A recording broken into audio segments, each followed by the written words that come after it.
Hello, I'm Michael Burch, the project manager for the Nighthawk Land Development Project. The vision of this project is to complete an important step towards delivering a new residential community that will generate a healthy profit for KB Home. The role of the Nighthawk Land Development Project plays in the vision is to prepare raw land for new residential construction. The land development area will consist of 24.1 acres and 192 lots. Beginning on June 20th, 2022, the project is scheduled to be completed in 171 days on December 8th, 2022. Completion of the project will enable KB Home to begin the construction of 192 new homes.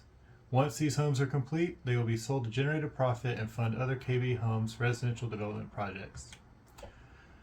The measurable project objectives and success criteria are centered primarily around schedule and cost. The schedule is broken down into 9 phases that must be completed before lot turnover. These phases are broken down into steps which create measurable objectives to determine success. Each step and phase is critical to the success of the project, but the most important schedule objective is lot turnover on December 8th. Cost is another measurable objective and has been predetermined for each phase and step of the project. Completing each phase and step at or under budget is a success. There are additional funds available to mitigate project risk consisting of 8% over the total project cost. From a high-level view, the objective is to complete the project on time without exceeding the budget. There are, of course, risks to the project. In construction, one of the primary risks is adverse weather conditions, which can create delays and require rework. The most significant weather risks for southern Nevada are wind and rain. Delays resulting from waiting permits are another project risk. The primary offices for permit approval include city inspectors, safety inspectors, fire inspectors, air quality inspectors, water consumption inspectors, and field inspectors. Significant milestones are broken down into 10 phases: grading, block walls, on-site sewer, on-site water, gas, curb and valley gutters, power and telephone, sidewalk, paving, and finally, lot turnover. Funding is pre-approved for each phase and step in the project. There are additional funds available to mitigate project risk consisting of 8% over the total project cost, which can be approved by the Senior Manager of Land Development, KB Home Las Vegas. The Director of KB Home Las Vegas must request funds above that threshold as required from the Chief Financial Officer of KB Home. Key stakeholders include Jeff Kaminsky, Executive Vice President and Chief Financial Officer, KB Home; Alan Davidson, Director, KB Home Las Vegas; Eric Bonner, Senior Manager of Land Development, KB Home Las Vegas; Ian Nakachi, Superintendent of Land Development, KB Home Las Vegas; Dan McGuire, Director of Housing Production, KB Home Las Vegas.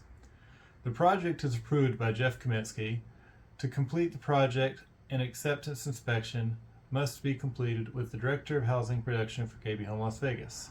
Once the inspection is conducted, the project will be accepted as complete or denied with a list of requirements for acceptance. The assigned project manager is myself, Michael Burch, Land Development Assistant, KB Home Las Vegas. The project sponsors include Alan Davidson, Eric Bonner, and Ian Nakachi. Project Integration's role within project management is to assess all the situations present in the project's progress and make smart decisions which keep the project on track. Some of the areas that must be managed include cost, schedule, scope, quality, resources, changes, risks, and stakeholders. Within a project, these areas often have competing interests and constraints which must be carefully considered so that the decisions and actions taken can enable a successful project completion. Scheduling the different parts of the project to deliver the most efficient solution in regard to the previously mentioned areas can be very complex. Our schedule has been streamlined to deliver a smooth transition between the different phases of the project and effective execution. Despite the best use of resources and planning, projects often have competing demands. In situations like this, project managers have to identify what is most important to stakeholders and prioritize to best meet these needs. Project plans often have to be adapted due to unforeseen circumstances. Not every contingency can be planned for, and so being flexible in making changes which will keep the project on track and mitigate damage to the project's success are something the project manager must be able to accomplish.